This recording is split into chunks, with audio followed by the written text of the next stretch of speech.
Well, if you're ready for the word, I want you to say it. I'm ready.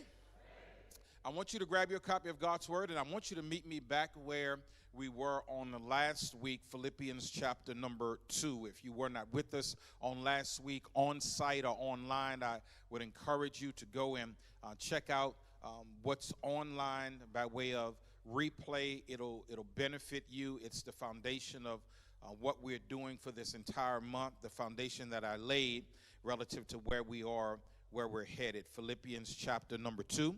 Go ahead and locate that, park there, and I'll deliver us to the text. As I just referenced, last week I began a new December series designed to help us to start preparing for the new year, to help us to start now, not wait until January 1st, not wait until the first week in January, but to start now. This series is about preparing to become more in 2024. Preparing to become more in 2024. That's the theme that I'm embracing for this next year. And I wanted to give us a jump start on the mindset that we need for meaningful change. Let me say that again. The mindset. Everybody say mindset. The mindset that we need for meaningful change. Not surface level, short-lived change, but heart level, sustainable change. And there is a difference, because short-lived change is often the result of you and I thinking in terms of behavioral modification. In other words, what do I need to do? But when you think about the heart level change, it is change that is the result of you and I understanding that there has to be meaningful spiritual formation. There's something that has to happen on the inside of me where I understand it's not just what do I need to do, but the point I pressed and the foundation I laid on last week was for us to understand we must wrestle with the question, who do I need to become? Who do I need to become? And that's really the essence of spiritual formation. The essence of spiritual formation is becoming. Say it after me. Becoming. Come on, one more time. Becoming. That's the essence of spiritual formation. For those who were not with us, and I want to echo it again for those who were, let me define for us what spiritual formation is. Spiritual formation is the ongoing process of God transforming the believer's life and character towards the life and character of Jesus. It's the ongoing process whereby God undertakes this task. God is transforming the believer's life. He's transforming our lives and our character towards the life and character of Jesus Christ. I like how Paul explained it to the believers at Galatia. We're going to get to Philippians 2 in just a second. I like how Paul explained it to the believers in Galatia in that all familiar verse, Galatians chapter 2, verse 20. He says, "For I am crucified with Christ. Nevertheless, I live, yet not I, but it's Christ who lives on the inside of me. And the life that I now live, I live by the faith of the Son of God who loved me and gave himself for me." I like that language. He says in other places, it's because I'm dying daily. And I'm doing that in order that the life of Jesus Christ can be manifest in my life. When Paul talked to the believers at Thessalonica, he told them, and even yet those in Galatia, he told them, I'm travailing like a woman in childbirth until Christ be formed in you. He wants us to be like him. That is the becoming. And I use Philippians chapter 2, verses 12 and 13 as the foundation for this series. I want to revisit that, lay your eyes on it. But remember, when Paul wrote this, he wrote primarily to thank them for their support, thank them for their contribution, for supporting him not only in his ministry, but also in the advancement of spreading the good news of Jesus Christ. But then he wrote to encourage them in their faith. And in the second chapter, verses 12 and 13, listen to what he says again. I'm reading from the English Standard Version. It says, "Therefore, my beloved, as you have always obeyed, so now not only in my presence, but much more in my absence, work out your own salvation with fear and trembling. For it is God," everybody say it's God. "It is God who works in you both to will and to work." King James Version says to will and to do for his good pleasure, that is, for what pleases him. Again, I'll echo last week, this is the collaborative nature of our faith. The collaborative nature of our faith is that you and I are working out what God is working in. In other words, I'm not working for my salvation, but I do have some work to do because there are yet some things in my life that need to be worked on. That there's some liberation that I still have yet to experience. There's some breakthroughs that I'm still looking forward to. So I have to do the work. I'll reference it in a moment. There comes a point where we just have to accept we're going to have to do some heavy lifting. We're going to have to do some heavy lifting. Lord, you gave it to me, so I'll give it to them the way that you just gave it to me, although it's not going to make me look good, but I'll still tell them, although it's not going to make me, it's going to make me look kind of like, but I'm going to tell them anyway. Zena and I at the gym. And when we're at the gym, I have my routine. And I'll go from machine to machine, and I'm putting my weight on, and I'm doing my thing. And she's over there doing her thing, which already suggests we might work out in the same place, but we don't work out together. So I'm in my zone, and I have my weights on there, and I'm pushing, and then she come over. I didn't bother her. I didn't interfere with her routine. She come over and said, "What you doing?" "I'm working out."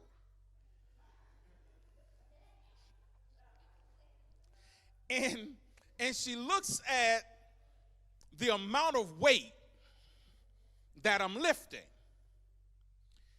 And she looks at me and she said, "That's not going to get it." Don't encourage her. Please don't encourage her. She said, that's not gonna get it.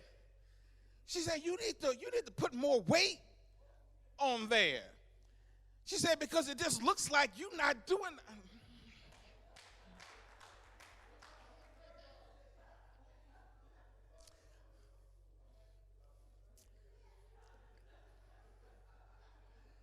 And after 25 years, I said, okay. But in my mind, I'm thinking, I didn't bother you. But the whole point was, no. If you want to maximize us being here and you putting in this time, you're going to have to be willing to, everybody say, increase the weight. You have to be willing to increase the weight. You're going to have to be willing to, at some point, do some heavy lifting. And that's what this requires of us, y'all. It requires you and I to really embrace this whole idea of if my life is going to change, if I'm going to get better, if things are going to be different, I'm going to have to put some more weight on it. I'm going to have to be willing to do some heavy lifting. Might feel uncomfortable at first, but it's going to benefit me. And so this is what he wants us to understand when we look at this collaborative nature. Yes, God is working in, but you and I have to work out what he has worked in. And what I want to do today, as I build upon this, I want to provide us with a tool that will serve as a practical approach for you and I to live out Philippians chapter 2, verses 12 and 13. A tool that will provide for us a practical approach. How do I wrap my hands around this? How do I grasp it and yet go after it? And I believe this tool will help us. I call this tool, and I'm labeling it this way for us as we proceed this week and yet this month, the My One Word Challenge. Everybody say, My One Word Challenge. Now, some of you are familiar with it because several years ago I introduced it. I continually do it, but I wanted to revisit it because I know the benefit, and I'll share it with you before I end this message. I know the benefit that it has been in my life relative to how I approached it, and I don't want us to underestimate the power of this tool because it's going to help us to do the heavy lifting. When working, the tool you use makes a difference. I'm going to say that again. When you're working, the tool you use makes a difference. Okay, you could use a butter knife, but a screwdriver probably would be better. And depending upon what you're doing, you could use a screwdriver, but a power drill probably would be better. When I didn't do it to you, when we cleared out the land and knocked down some of these trees, I could have come here on Sunday and say, I have an axe for everybody.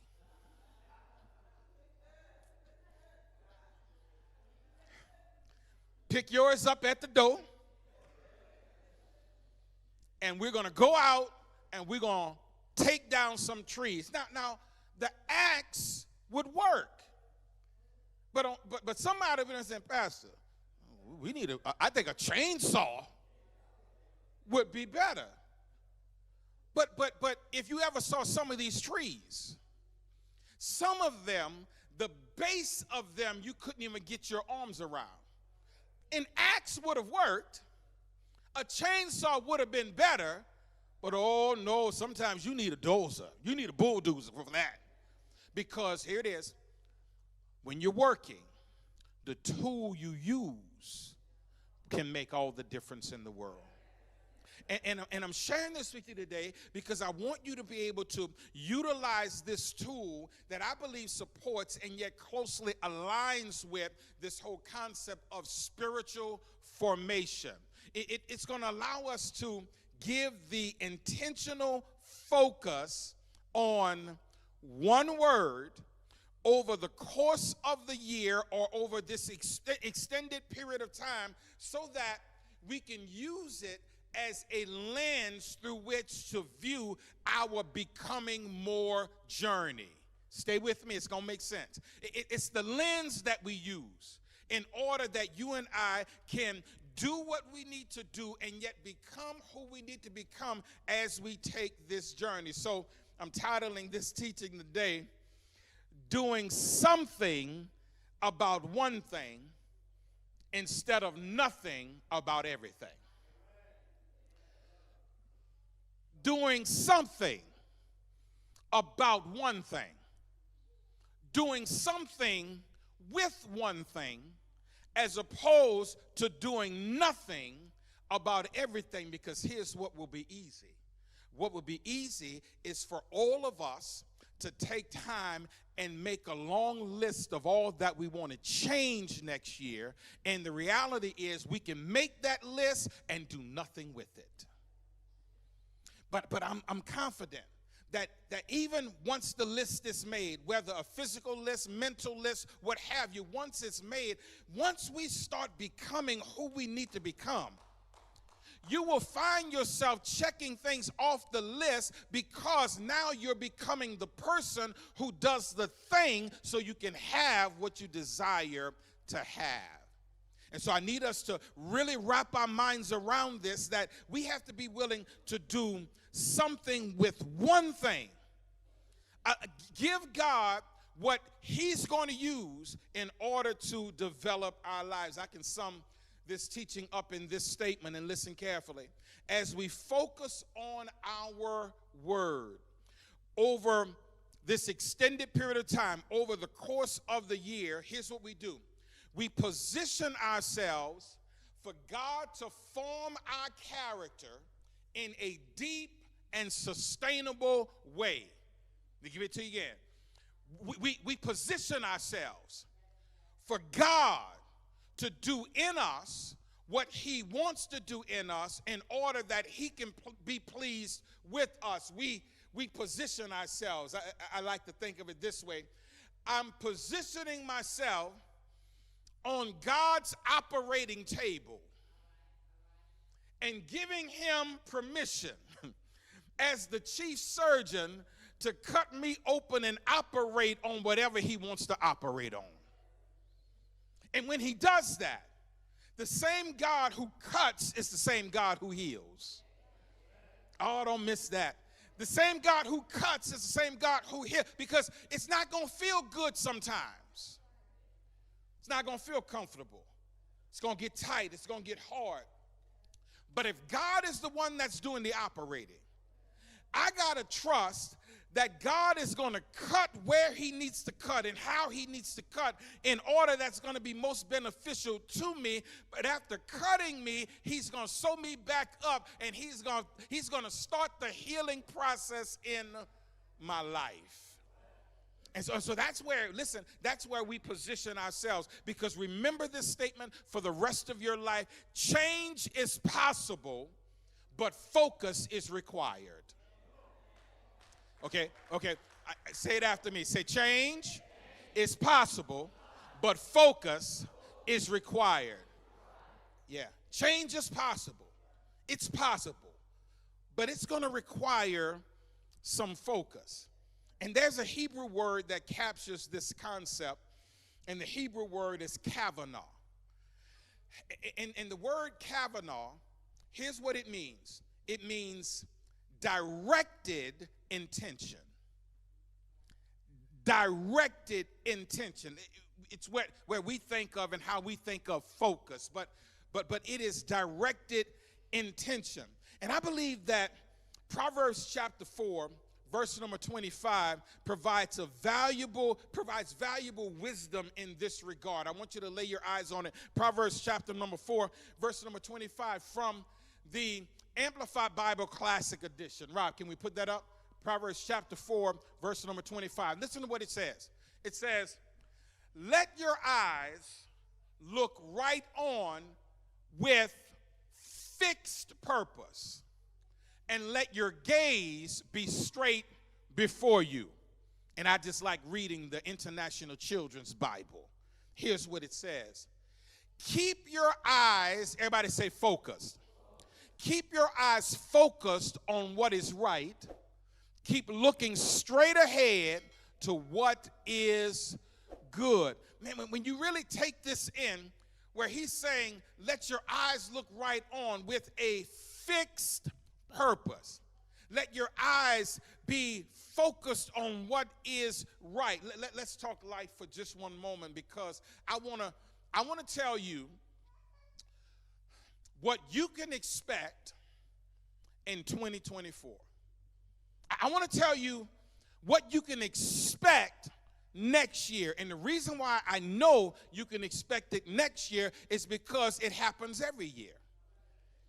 And what we can expect in this new year are distractions.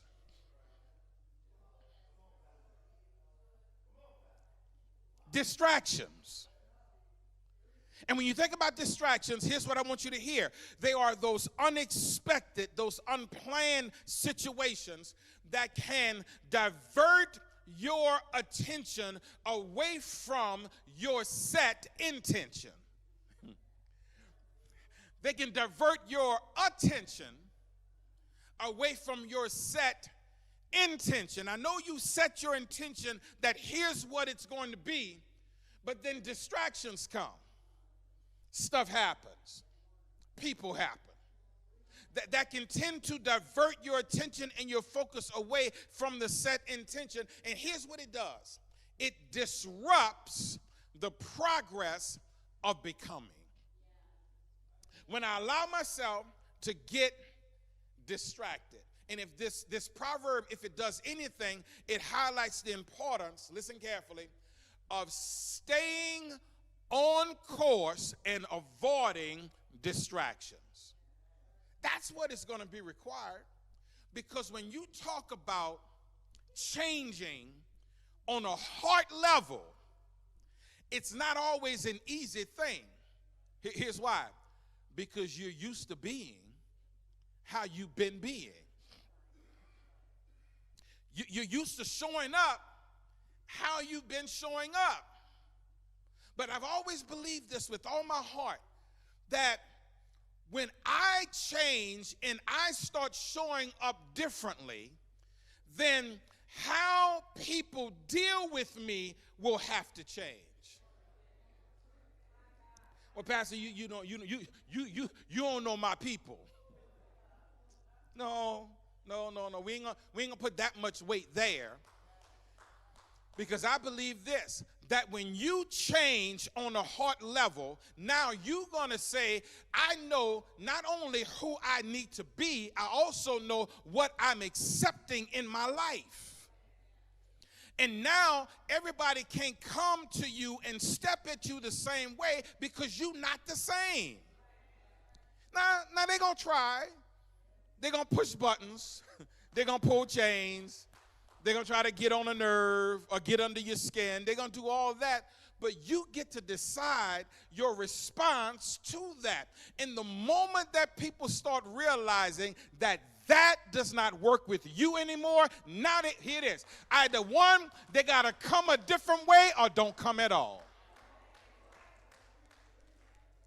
And quiet as kept. Sometimes the blessing is when they stop coming. I don't want to say that too loud.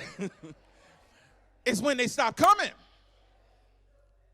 But hear this. But you have to understand, staying focused ensures that your decisions will align with your intended purpose to grow and develop. Stay focused. Okay, I feel it, Lord. I'm gonna do it. Come on, y'all do this. Come on, do it one more time. No, that's not. What's that team? Florida, the Seminoles. That's not that. That's focus. And so watch this. This week, before we even get to 2024, this week, you're gonna be challenged. Somebody's gonna try to distract you. You wake up saying it's a beautiful day. It's going to be a good one. Praise the Lord. Hallelujah. And then somebody going to step to you and distraction. You got to do. I want you to do that. Hey, yeah, just like that, Joe. Just like this. Just like that, Joe. Just like that. Just like that. Let's watch this. You ain't throwing nothing at them, but you settling something in you. Here it is. You're not throwing anything at them. You're saying this, as opposed to me telling you what I'm thinking and letting it come out of my mouth and it get worse than what it needs to be. I'm gonna stay. Everybody say, stay focused. I'm gonna stay on course. Not going to allow myself to be distracted. I'm going to stay in alignment with my intended purpose for my growth and my development. And we don't often think about Jesus in these terms, because he is the Son of God. Because he is God in the flesh. We don't often think about him in these terms, but Jesus was not only, hear me well today, Jesus was not only divinity, he was also wrapped in humanity. I read it to you on last week. It's in this same chapter. We're not going to go there, but in verse number 5, Philippians chapter 2, let this mind be in you, which was also in Christ Jesus, who being in the form of God, thought it not robbery to be equal with God, but he emptied himself and became fashioned like you and I in flesh, and he humbled himself as a servant. So Jesus took on what we are so that we can become who he is. Here it is, here it is. Watch this, watch this. We don't often think about him in these terms, but there's one verse in the Bible that pretty much captures this concept of Jesus himself growing and developing into a mature person. Now, I know for some that's going to sound sacrilegious, but it's not. It's not. He was the Son of God, yes. But in his humanity, if that wasn't so, the scriptures would not be accurate in Hebrews chapter 4 where it says he was in all points tempted like as we are, yet without sin. He went through all that we will go through so that he can identify with us when we go through. There's one verse that shows us this. It's in Luke chapter number 2, verse number 52. Now watch this. Here's the backstory to this. It was during the Passover when Joseph and Mary had to go to Jerusalem.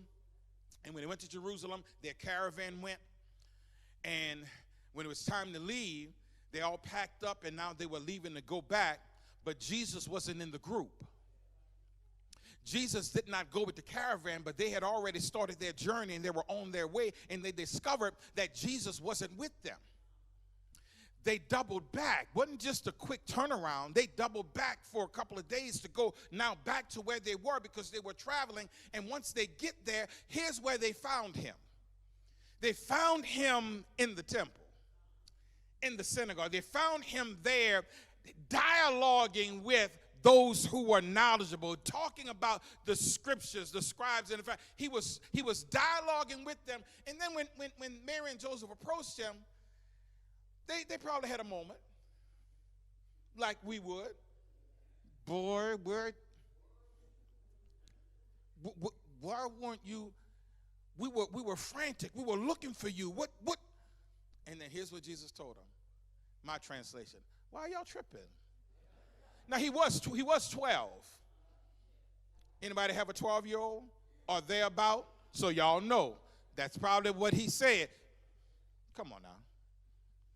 He said, didn't y'all know I must be about my Father's business? Or did y'all know I must be in my Father's house? On the heels of that, here's the verse. It says, meanwhile. Now, he went back with them. But meanwhile, Jesus kept on growing wiser and more mature and in favor with God and his fellow man. Jesus kept on growing wiser and more mature. Can I tell you what this verse is? This verse is a summary of 18 years. 18 years. If we want to know, because he's 12 when this happened, he shows back up on the scene at around age 30 to start and launch his public ministry. What was Jesus doing for 18 years that we don't have a record of? He kept on growing wiser and more mature and in favor with God and his fellow man. Okay, let me press the point another way. From age 12 to about 30, how many years? 18 years. Half of y'all got it. From age 12 to about 30, how many years? 18 years. That's all we know. They didn't see him. The public didn't necessarily hear from him. But listen carefully, although he was, as it were, living in obscurity, it doesn't mean nothing was happening. He was growing wiser and becoming more mature. Here it is. Here's why I'm pressing that. Listen carefully. That as you allow God to work on you, you may not need a whole lot of people seeing you.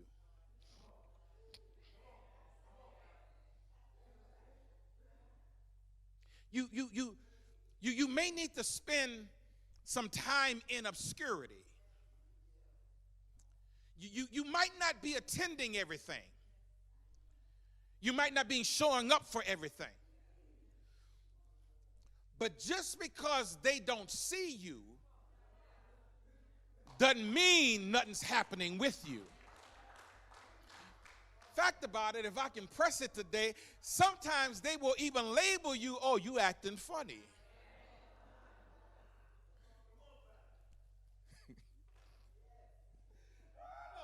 All right, you acting funny. No, I'm not acting funny. But how many of you know when you come off the operating table, you got to be mindful of who around you? You're not moving as swift as you was moving before. You got to be more cautious. You got to be more careful. You got to understand that, hey, you have gone through surgery, and so as you've gone through surgery, they don't know what you've gone through. They don't know where you've been cut. They don't know what you've had to go through. All they want to know is, why are you acting funny? I'm not acting funny. Could it just be right now I'm in recovery? But after I heal, I'm going to show up and I'm coming back, but I'm not coming back the same way. Why? Because although you didn't see it, while you didn't see me, I kept on growing, wiser, and more mature. And that is, y'all, here it is, that is the becoming journey. It's you and I understanding that this concentrated intention and dedication to the specific areas of our lives, it's going to yield benefit for us. And so, in the balance of my time, here's what I want to do. I want to walk you through the one-word challenge tool. Now, for my ushers, you can go ahead and pass that out to my people who, you know, they need the handout. Now, for those of you who have your device, those of you who have your phone or your iPad, I want you to scan that code. And when you scan that code, it's going to pop up on your phone or on your device, and you'll be able to download this My One Word Challenge. Very important. I have a subsequent resource for you today, but we need to get this. For those of you who are watching online, it's already in the comment box on Facebook. It's not there on YouTube, but it's in the comment box on Facebook. You can either do the same, or there's a link that you can grab it as well. Everybody say, My One Word Challenge.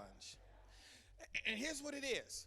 If I'm going to pick one word that I'm saying, God, I'm willing to lay and position myself for you to operate on me, and have that be the lens through which I view my becoming journey, and now you're going to use that in every area, in every aspect of my life, I need to be mindful of how I choose this word. And that's what I want to walk us through. How do you pick your one word? So now you have the handout, either physical or you have it digital. I wanted to give it to you both ways because this is, y'all, the heavy lifting. Now let me parenthetically say this. I know for some they're gonna be like, really? I ain't come to church for homework. No. This is what we need. this is what we need to do the heavy lifting. It's not just about knowing that I'm working out what he's working in. I need to know, how do I do my workout in order that I can benefit from what he's working in. And here's the tool. I'm going to choose a word. And I told you I'm going to end with sharing with you how this has affected my life personally. Some of you already know the story. For those of you who do, just listen like you're listening for the first time. But here it is, 5 steps to picking your one word. Here's step number 1. It's all there for you, but I want to walk you through it. Is reflect. Everybody say reflect. That means you have to spend some time, and I want you to do this week. You have to spend some time with this question. Who or how do I really want to be? Who do I want to be? I know what my life has been up to this point. I know all that I've endured, gone through. But who do I really want to be? Or how do I really want to be? And when you wrestle with this question and spend time with this question, remember, don't just think of behavior, but think of character. Think of character. Because here's what's levied at us a lot of times. You're nasty. You're insensitive. You're cold. You're mean. You're all of these things in these negative connotations or whatever. But they're speaking to, it doesn't mean that you're actually that way, but they're speaking to their perception of your character. And that may be because they're looking at you through their own lens or whatever that is, but you got to decide who you want to be. And here's why you have to decide that. Thank you, Lord. You got to decide who you want to be and who you desire to be and how you desire to be, because if you don't decide that, you got a whole lot of people that'll give you some suggestions that will try to tell you who you are and how you need to be. So don't think behavior, think character, and this requires a commitment to be honest with yourself, because nobody knows you like you. And I need you to be brutally honest with yourself. Be as honest as the mirrors in your house, because they don't lie. They show you what they see. Oh, okay. Be as honest as the scale in your bathroom. That when you get on it, you're going to get off and say, that's why I don't like you. I told y'all not long ago, I walked past the scale in my house, and I walk past it sometimes, and I don't get on it, but then the scale tell me, you know. And I'm saying that to say, listen, you know you. Be honest with yourself. Do you want to be stable? Do you want to be supported? Do you want to be more supportive? Then maybe your word will center around being anchored. Everybody say anchored. Be anchored. That's what, in 2024, I'm just giving you several examples. In 2024, I'm going to be anchored. I'm going to be anchored in such a way that I'm stable. I'm not going to be tossed with all the stuff that come at me, with the winds that blow. But not only that, I'm going to be so anchored that I'm going to know that I'm supported by God, but I'm so anchored that I can also be supportive to others. Maybe you want to be genuine. Maybe you want to be true to yourself. Your word for 2024 may center around just being authentic. I'm going to be authentic. I ain't wearing no mask. I'm not putting on. I'm going to be true to who I am and yet who I am becoming. I'm just going to be genuine. And that shows up in every area of your life. When it comes to your life of faith, the genuineness got to show up. I don't have one persona at church, then another persona when I leave. I am who I am. Got to be genuine when it comes to my family dealings, my family relationships. I got to be genuine in every aspect of my life. And that's how God is going to be able to do the deep work for somebody. You want to be known for completing what you start. That you're weary of starting stuff but not finishing. Always starting but not following through. Maybe your one word is centered around just that: finish. Or I'm going to be a finisher. I'm going to finally clean out that closet that I've been saying I'm going to get all this stuff out of here. See how it shows up everywhere? You could, hear this, you can put on a list for 2024, here's my goal: get rid of all of these clothes that I no longer desire to wear. I didn't say couldn't fit. Who said that? That I no longer desire to wear. And that's on your list. And you'll look at that in January, you'll look at that in February, you'll look at that in March, and then you'll convince yourself, oh, this summer I'm getting back in them.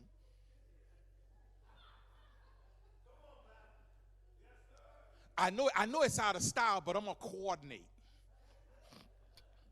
I'm going to add some stuff with it. No.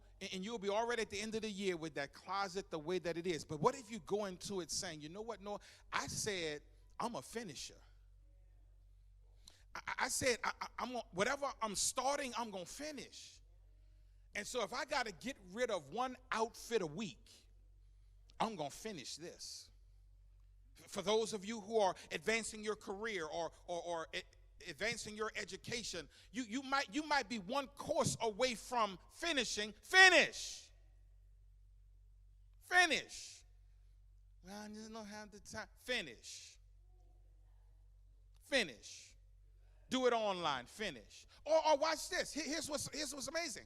Maybe when you started it, you had one goal or one intention or one thing for your life that was envisioned, and maybe it's no longer that way. Well, you get to renegotiate that, but don't put yourself down for not doing it when that's no longer something that you have set for you to do.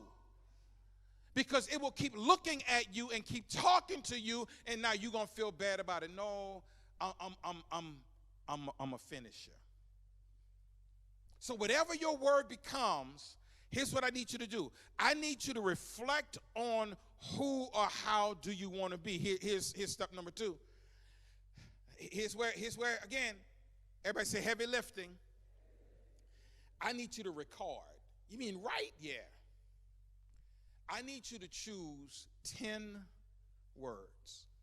Well, Pastor, I thought you just said one. Just stick with me. Trust the process.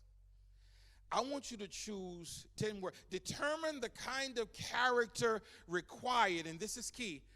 Determine the kind of character required for you to live as you desire in keeping with what's going to please God. Please don't leave that last part off. In keeping with what is going to please God. And start by choosing 10 words. And when you think about the words, I need you to think about what inspires you. Think about what's going to guide you and help you to become that better version of you. Not the 2023 you, the 2024 you. Not the you 1.0, the you 2.0. What's going to help you to become that better version of yourself? And here's what's awesome about this process. Can't nobody choose your word for you.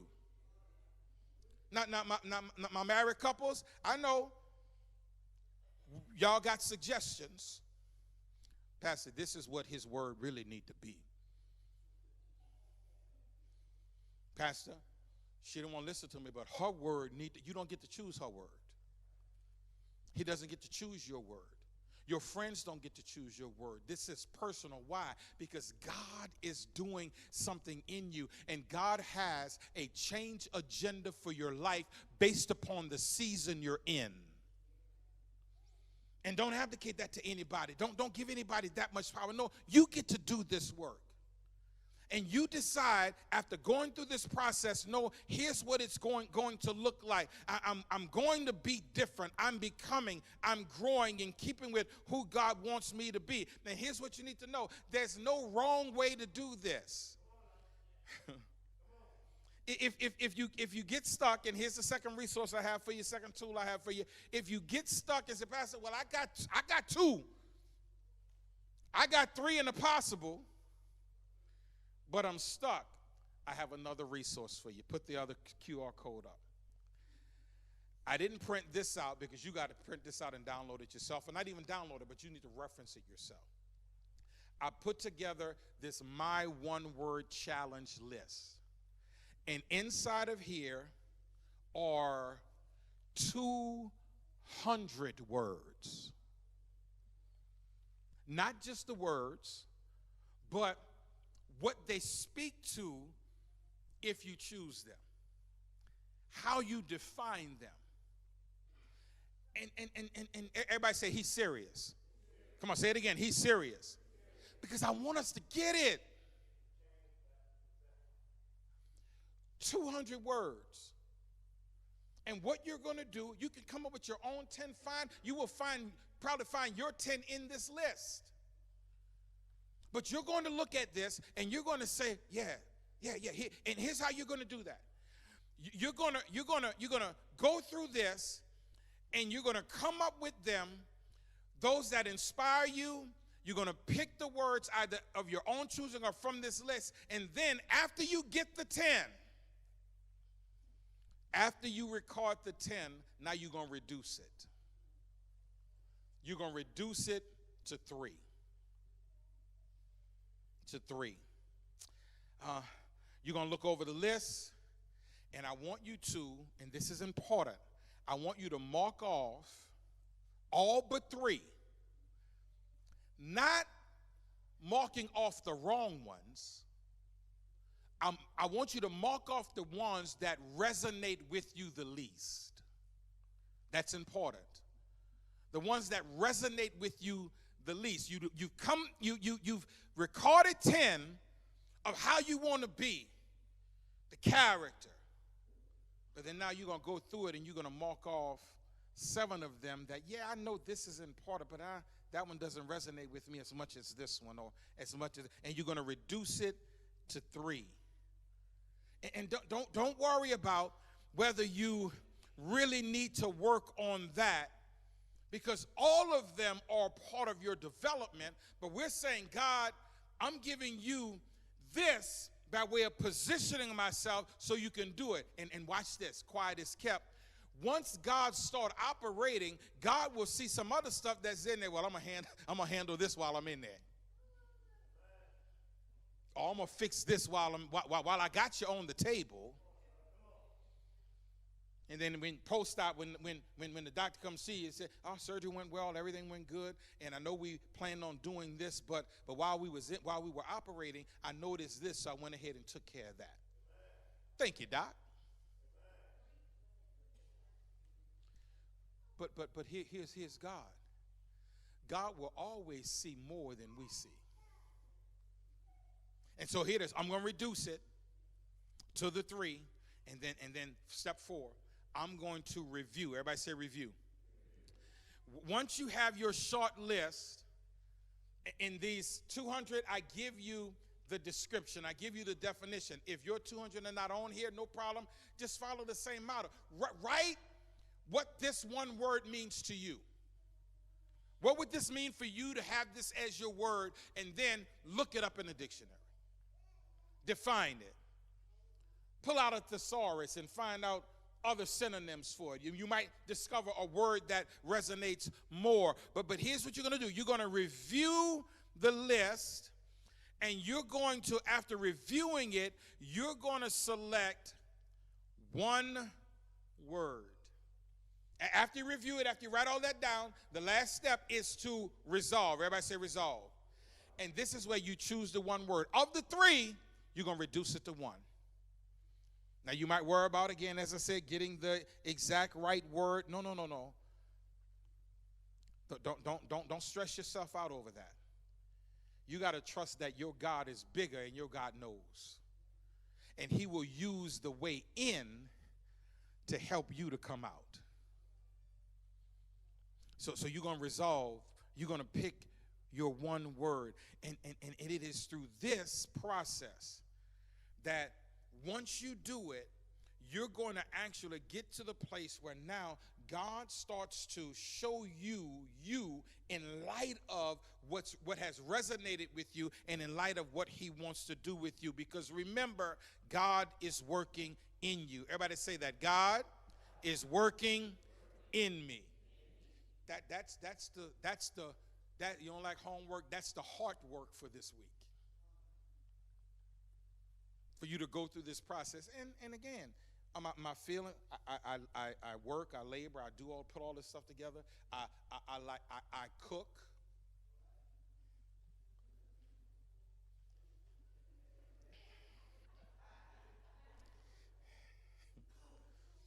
Zena cooked something at the house recently, and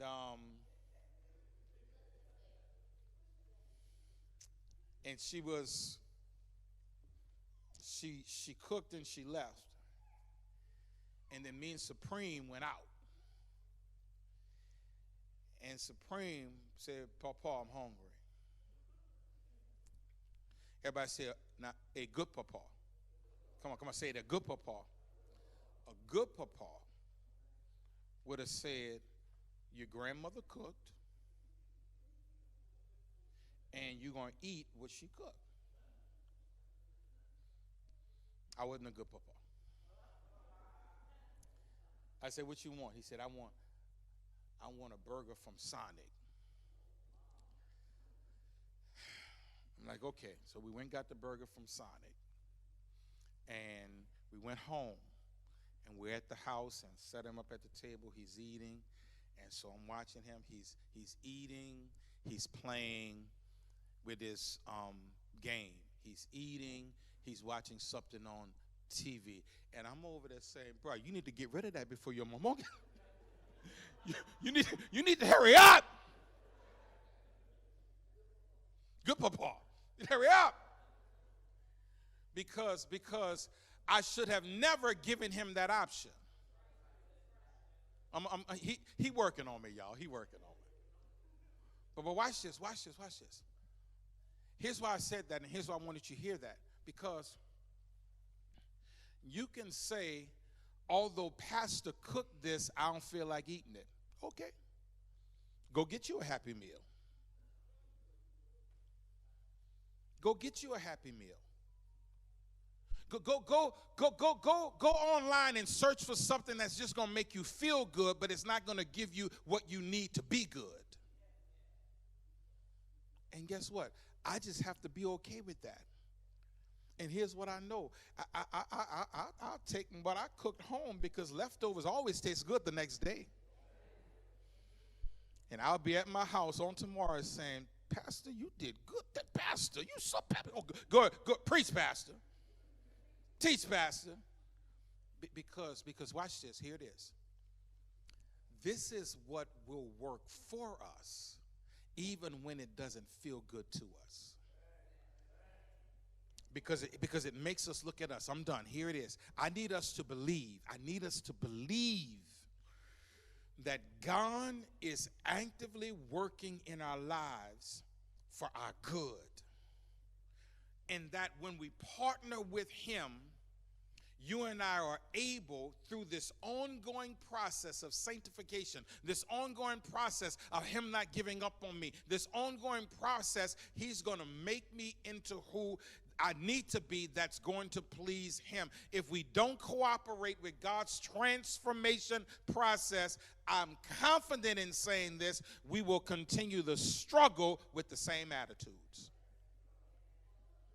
We will continue to struggle with the same behaviors. We will continue to struggle with the same habits that will hinder our ability to live the abundant life that he came for us to live. Sometimes we don't hear that verse the way that we need to hear it. I have come that they might have life and have it more abundantly. Yes, he came that I might have life, but he also came for me to become better at life. Because for him to give me the life, but me not being able to maximize the life I've been given, what good is it? But if I cooperate with this process, I will experience growth in my life, growth in my relationship with God, and I will enjoy the blessing. Remember, my one word is designed to be a journey. Here's why it's not always as appealing, because it's not a quick fix. It's not a quick fix. It is a journey. It aims at channeling my focused intention into a year-long transformation. And I challenge us to rethink what successful living is. Rethink what successful living is, because a successful year is not to be measured by what we accomplish. Instead, it is to be measured by what we become. That's my successful year. That's how I'm going to get to the end of the next year and know this was a good year. This was a successful year. Not that just what I accomplish or what I acquire, it's who I become. I said I would share with you as I close how this has benefited me. It was in 2018 that I chose a word, and then I kind of prettied it up because I'm just a visual and graphics person. But my word, if you just reduce it down, it was action. Action. Stop talking about it and be about it. Action. And so along with action being my word, I chose as a corollary to that the word swing. Swing. And for those of you who know my story, I played Little League Baseball at 9 years old. I'm going to give you the short version of it. 9 years old, Little League Baseball, struck out the entire year.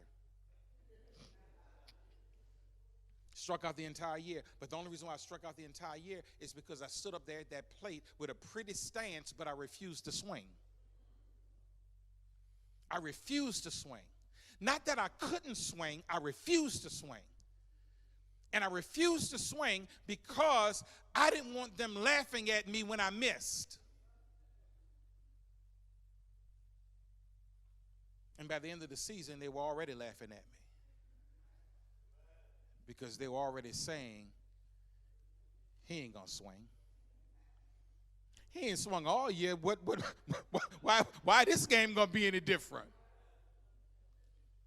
In that last game of the year, I had my own teammates saying, swing.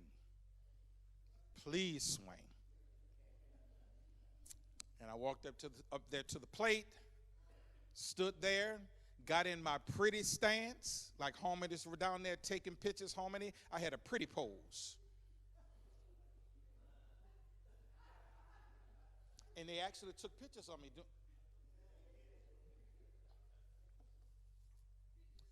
But no, I didn't.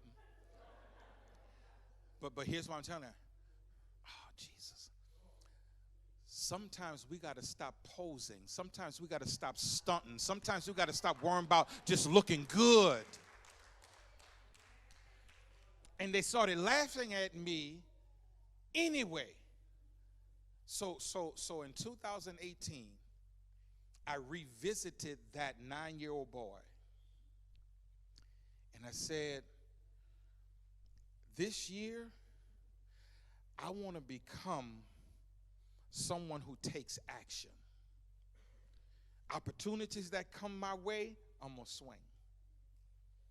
When I'm afforded an opportunity to do this, do that, I'm going to take action. I'm not going to keep talking myself out of it by wondering what people are going to think of me if I do it, because here's where I had to land. I might swing and miss, but what if I swing and hit it? What if I swing and connect? Or if I can go back in a time machine and get in the body of that 9-year-old with all of them watching, say he ain't gonna swing, knowing what I know now that I didn't know then, I would stand up there, and when all of them coming in, I would say, y'all don't even know, huh? Yeah, and I would swing. And in my mind, I would envision hitting the ball and watching them having to go run after it because they didn't think I was going to swing. But I didn't keep doing what everybody thought I was going to do. I decided to do something different. And next year, maybe that's what you need to do. Maybe all of this that God is designing for us is that we do something different. That we stop settling for the same old, same old. That we stop saying what has been will be. No, it doesn't have to be. My last statement, and I'm praying. I wrote this and I said, Lord, I'm going to end with that. Here's the statement. Don't be so attached to who you are in the present that you don't give the future version of yourself a chance through the process of becoming more. Don't be so attached to who you are in the present that you don't give the future version of yourself a chance through the process of becoming more. I told you Les Brown said this, and this is my last time saying Les Brown said it. After that, I'm going to start saying, I was thinking. Somebody going to catch that Thursday. Because once you say something long enough, it just becomes yours in many ways. But here's what I heard Les Brown said. I was on a conference call on a clubhouse call with Les Brown, and I actually got a chance to speak to him, and we talked, but here's what he said. He was saying this to another gentleman before I got on, but the person was making all of these excuses. And he said, sir, you don't know that much about your future to be so negative.